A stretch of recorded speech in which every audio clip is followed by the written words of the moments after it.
Hello and welcome. In this episode I'm going to be teaching you how to create a fighter in Advanced Dungeons & Dragons 1st edition.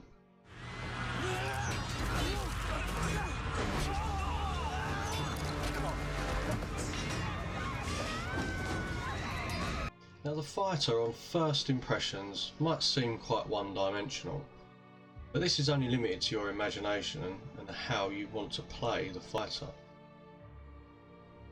You could be big and strong and military trained, using a spear and a shield like Leonidas in 300, or perhaps you're more of a tactician, can turn the tide of battle with some well-placed commands and instructions, be strong in all types of weaponry like Maximus from the Gladiator. Your role as a fighter is to try and get as many enemies to attack you as possible, protect your companions or the weaker classes in physical combat. With this you may have a shield and you've usually got good armour and good weapon skills, so you'd use these to fight off as many as you can while your comrades attack in different ways, which we'll go into in other videos. So you're basically like a whirlwind of death and destruction, and also a tank to absorb as much damage as possible with your high constitution and high hit points value. Your strength is very important. You'll be using that to break down doors, lift things, do things that other classes just don't have that power to do or the strength to do. When we create the fighter, we have to look in the player's handbook and see what our primary attributes are. As remember I said before, there are 6 ability scores. The ones that we need for a fighter are strength, because we need that power, and the stronger you are, the harder you hit. Constitution, because the tougher you are, the more hit points you have, the more survivability you have, which is very important. The other stats aren't too important for us, so I'm not going to go into too much detail about those. Just going to add that dexterity is sometimes a good ability score to put a high number in, because this means you can hit targets better with missile weapons, and also it boosts up your armor class, which again as a fighter you're going to be getting hit a lot, so you're going to need a lot of armor. Okay, let's roll some dice. Nice and simple. 4 of these, take away the lowest dice, add the remaining 3 together. Do that 6 times. As follows. Okay, so we start rolling our dice and jotting those down on a piece of paper. We roll this 6 times, as said before, and remove the lowest and add the 3 together. Then, once we've done that, we start putting the scores that we've rolled into our primary attributes. So our highest into strength, constitution, and dexterity. The rest we'll just fill them in for now, and we won't go into too much detail about those until later videos when we create classes that use them a lot more than we do. What you can see on the screen now is a character sheet and the player's handbook on the character abilities page. Now the character sheets you can download if you want official ones, but I prefer to create my own in OneNote because it just makes it easier for me to get my head around it. I've put all the relevant information in. We've got a profile picture and our fighter is called Wolfric. He's a level 1 human. The ability scores that we've rolled, I've already placed them into the character sheet, as you can see. Next to these attribute scores there are certain modifiers that either can improve our dice rolls or reduce our dice rolls. As you can see on the player's handbook, the modifiers are in the box down at the bottom there. So first of all we've got strength, so we look at the chart and we've got a 17 strength, which is very high. We get a +1 hit probability, which means when we attack enemies we can add 1 to our dice rolls. We have a +1 damage adjustment, which means when we roll our damage score, we add 1 to the dice roll. And also there's a few other things, +500 weight allowance, which is useful when we're adventuring and need to carry lots of gold and treasures, and also it includes our weapons and our armour. We have open doors on a 1 to 3. Now doors in dungeons aren't like doors in your house. Sometimes they're stuck, sometimes they're heavy, sometimes they're aged and hinges may be rusted, so they normally need some kind of force to shove them open. Our fighter, on a roll of a 1 to 3 on a 6-sided dice, will successfully push that door down or open.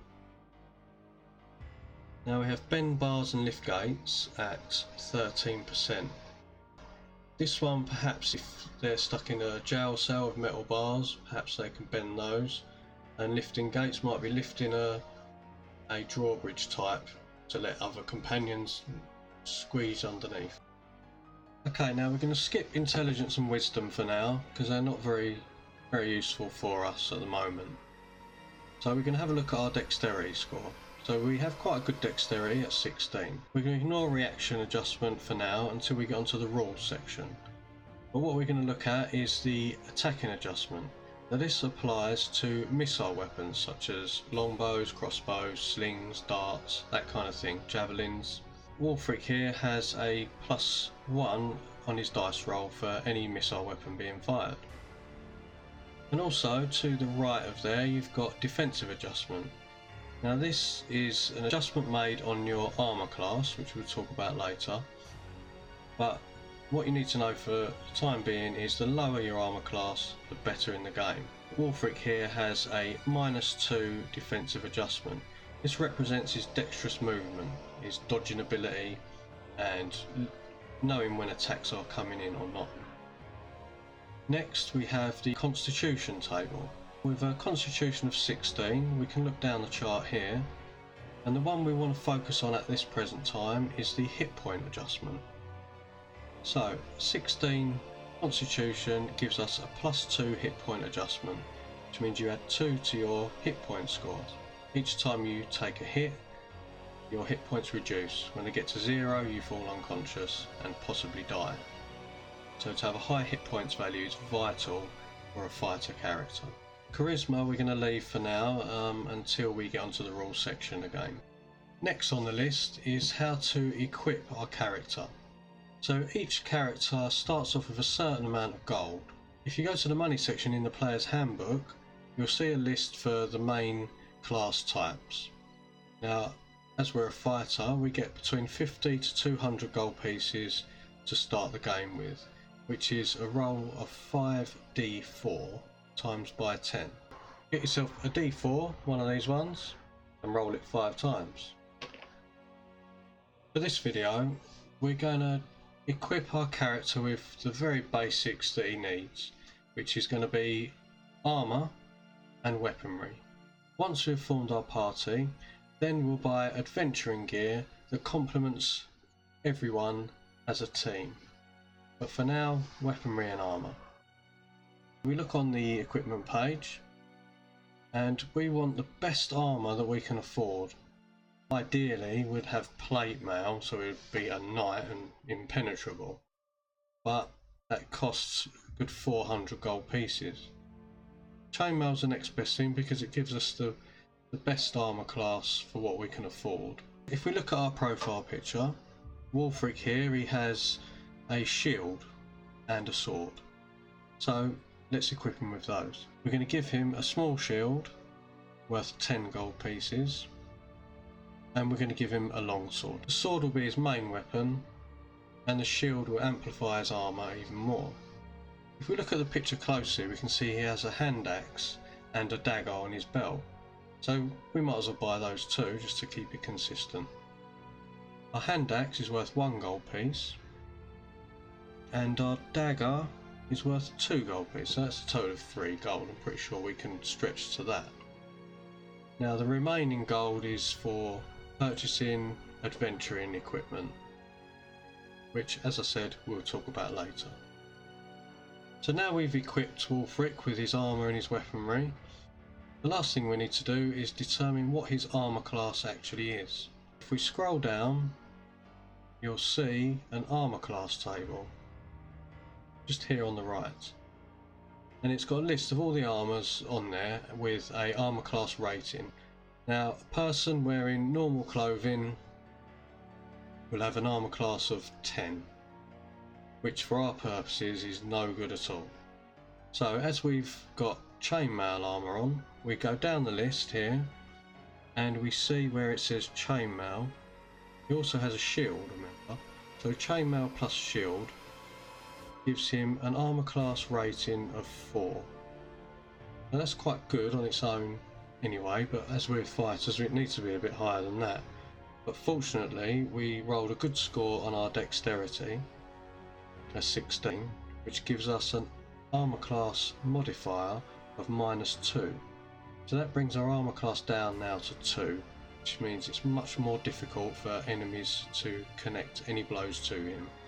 And this is a combination of his armour, his shield, and his ability to move and predetermine attacks with his fighting skills given to him by his dexterity. So now Wulfric here is all ready to go, but he can't go adventuring on his own, of course. In the next video I'm going to be discussing the Cleric, which is a very useful addition to the party because they have that all-important heal spell, but they offer so much more. Okay, I'm just going to go over the character sheet for a second because I've filled in all the details that we've just discussed. There's a couple of parts on there that you might have spotted that we haven't talked about. First one are these 5 boxes with paralysation, poison or death magic, petrification or polymorph, rod, staff or wand, breath weapon and spell. Now what these are saving throws. There's a strange thing about Advanced Dungeons & Dragons 1st edition. It's very much accepted that the Dungeon Master was the Dungeon Master and he held a lot of the information. The players were limited on the information that they had available to them. The players would just have the player's handbook, and it was written in there that they weren't even allowed to even look at the Dungeon Master's guide. And certain scores that the player needs, they would have to speak to the Dungeon Master and they would then explain to them what these scores are. So those 5 that I read out to you, the scores that go in there are saving throws, which are in the Dungeon Master's guide. What I'll do in between videos is fill this in, and I'll talk about them when we get to the rules section again. So that's just one of the strange ways that they used to do things when this was first created. The second box underneath, you can see it's got a word Thaco, 1, 2, 3, 4, 5, 6. Now this chart represents how difficult or what score an enemy needs to roll to be able to hit you to cause damage. Remember I said before that the lower the armour class the better. This is where this comes in. Thaco means to hit armour class 0. Now I think they brought this in 2nd edition. However, I use it still using this rule set because it just makes things a lot easier to work out what you need without having to refer to the book every 5 minutes. So to hit armour class 0, a monster would have to roll a 20 on a d20 to score a hit on Wulfric. Now, Wulfric's armour class is 2, so we're going to move along the chart where it says 2 and then look underneath. Monster would need to roll an 18 to score a hit on Wulfric, which is quite difficult to do, but it is possible obviously because it's due to luck. This is very handy because as you can see it goes 1, 2, 3, 4, 5, 6. That's all it says on my chart, but you can figure it out from there. So to hit armour class 0 is 20, 1 is 19, 2 is 18, 3 is 17, etc, etc. Say your character has an armour class of 8, you look along the chart, we only go up to 6, but we can just add -2 from the score. To hit armour class 6, they would need a 14. To hit armour class 7, they would need a 13. To hit armour class 8, they would need a 12. So it's just like a quick reference really. Again, this is another piece of information that can only be found in the Dungeon Master's Guide. But as I do these videos, I'm going to be explaining these things when we come across them. And then in the future I'm going to be doing videos on how to be a dungeon master, where we'll cover more things like that. But for now, I'll just fill in the details and we'll discuss them in the rules section. And thank you very much for watching this video. If you like it, please press like. If you really like it, a subscription would be great. And I will see you next time.